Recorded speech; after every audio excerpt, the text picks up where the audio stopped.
This is the bird deterrent that I am going to use to see if it will help keep the birds from coming in here while we're still waiting to get the rest of the deck or this awning finished. I'm a little concerned that it doesn't go like all the way over there. It's kind of cool when it blows, and it's got some eyes on it. It looks like a dragon, so the goal is for it to scare the birds away. And it's basically just a kite hanging on the rafter. Took me like 2 minutes to put it up there.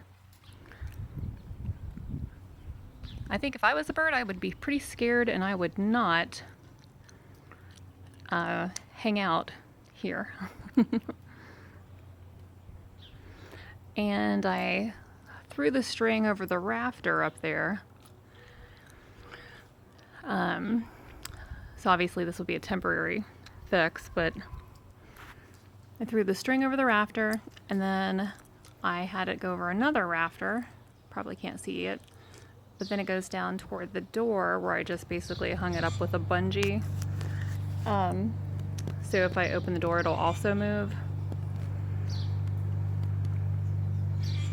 But it is rather entertaining.